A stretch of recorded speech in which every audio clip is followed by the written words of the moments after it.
Voilà, donc aujourd'hui nous prenons la route de l'Est du Rwanda.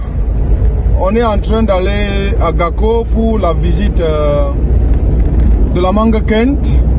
Je vous ai bien parlé de la mangue Kent effectivement. J'ai découvert une plantation de mangue Kent ici au Rwanda. Et c'est vraiment énorme. Le niveau de production, mais surtout le niveau d'exportation que les gens font ici. Donc si vous regardez la vidéo, c'est justement parce que vous vous intéressez à la production de la mangue, mais surtout à l'exportation, parce que c'est des variétés qui sont surtout exportées sur le plan international. Alors là, je vous recommande de partager la vidéo. Pour ceux qui sont nouveaux, abonnez-vous, activez en tout cas la cloche de notification et il y a forcément de très bonnes nouvelles. Et je profite pour rappeler que ceux qui veulent bien les semences, j'allais dire les plantes de mangue Kent ou toute autre variété, il sera très indispensable de passer les commandes maintenant. Parce que le retour des pluies est effectif d'ici mars-avril et il faut réellement que voilà, qu'on s'adapte. Donc, à tout de suite après le générique.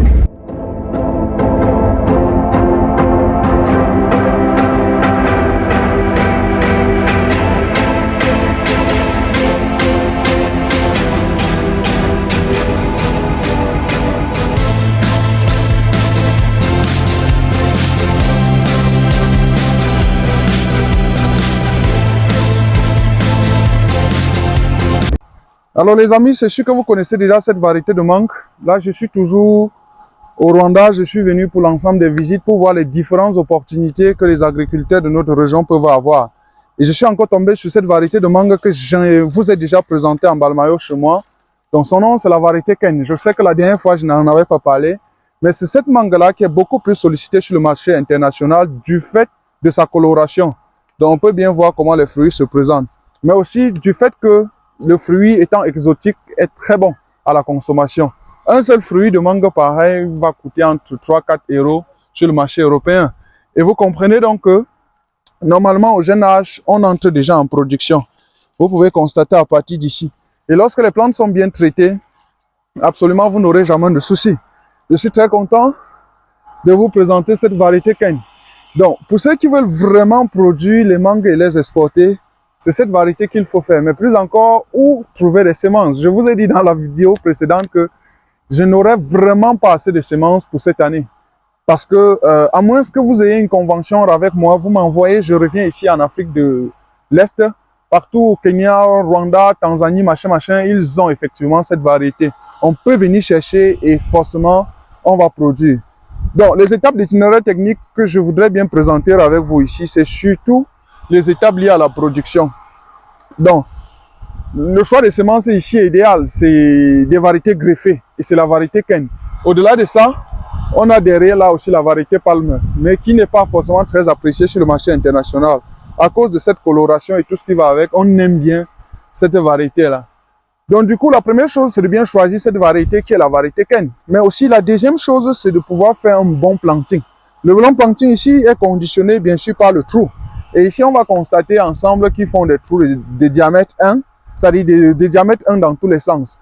Et après, donc, c'est ça qui puisse leur permettre de faire le cuvelage. Le rôle du cuvelage, c'est donc de stocker assez de matière organique, mais aussi de stocker assez d'eau.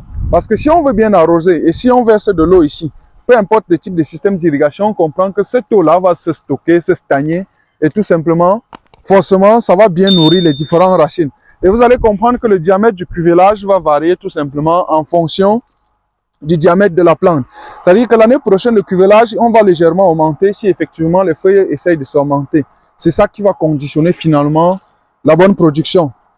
Autre chose qu'il faut remarquer tout simplement ici, c'est des écartements. Donc vous pouvez constater que ici on fait moins de 5 mètres. Donc en principe, quand je fais ça, c'est 2 mètres. Donc de là à là, ce n'est plus 2 mètres. Donc il s'essaye de faire pratiquement 600 pieds à l'hectare, 700 pieds à l'hectare, jusqu'à 800 pieds à l'hectare. Il y a un verger que je vais visiter et vous présenter en vidéo, qu'ils sont carrément à 800 pieds à l'hectare. C'est énorme. Et quelqu'un m'a même dit qu'ici, au Rwanda, on a la capacité d'aller jusqu'à 2000 pieds par hectare. C'est encore beaucoup, très énorme. J'espère vraiment que ça peut vous aider à comprendre. Donc, si vous voulez réellement faire du business de la mangue, surtout que aujourd'hui, on a le bon réseau pour distribuer sur le marché international. On peut exporter. Et puisqu'on peut le faire, vous pouvez directement commander les semences à partir de 2000 plantes, je crois que je peux faire un voyage exclusivement pour vous, pour venir chercher les greffons. Le greffon, c'est que je viens, je coupe ici, je fais les formalités administratives, je rentre au pays avec, je greffe sur des porte-greffes disponibles, tout simplement. Tout comme ce que je souhaite faire avec des oranges pineapple.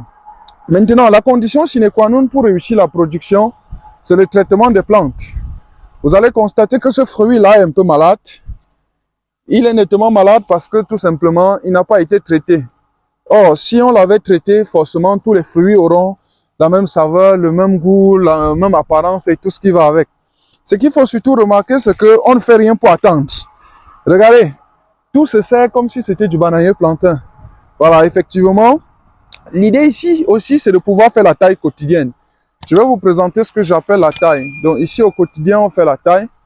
Donc on coupe et on coupe encore. Pourquoi on doit le faire? C'est tout simplement pour que l'arbre ne prenne pas un plus grand volume, mais aussi et surtout pour que les maladies soient détectables facilement. Parce qu'on peut regarder et directement, on sait où se trouve la maladie, tout simplement. Donc, autre chose, c'est l'irrigation qui est déjà connue, c'est obligatoire. Ça, ce n'est même pas à discuter. Voilà, donc regardez la production qu'on a normalement. Donc, je pense que cette variété peut bien évidemment vous intéresser. Et auquel cas, vous nous contactez, on va essayer de voir ce qu'il y a lieu de faire. Je suis vraiment très satisfait de la visite que j'ai faite ici. Au-delà de toutes les dépenses qui vont avec, je crois que ça va nous permettre de passer au niveau supérieur. Parce qu'effectivement, jusqu'ici, les gens ne savaient pas qu'il fallait arroser leur plantation. Jusqu'ici, les gens ne savaient pas qu'on faisait des traitements. Jusqu'ici aussi, les gens ne savaient pas qu'il faut fertiliser tout le temps. Et je crois que je vais concevoir à mon retour une fiche technique beaucoup plus globale et beaucoup plus ouverte pour permettre à tout un chacun de pouvoir maximiser désormais la production. Sachant qu'on peut faire la haute densité, on peut désormais aller à 200 pieds, 400 pieds, 600 pieds, 800 pieds par hectare, sans le moindre souci que les plantes vont s'étouffer. Parce que ici, la taille est à jour, mais aussi, il y a beaucoup d'autres techniques qui mettent en place. Donc, en tout cas, merci d'avoir regardé cette petite courte vidéo. Je ne vais pas faire des vidéos aussi assez longues. Une fois quand je serai de retour, je vais faire des vidéos beaucoup plus détaillées, beaucoup plus indicatives sur un ensemble de choses. En tout cas, merci d'avoir suivi jusqu'à la fin et portez-vous bien d'ici là.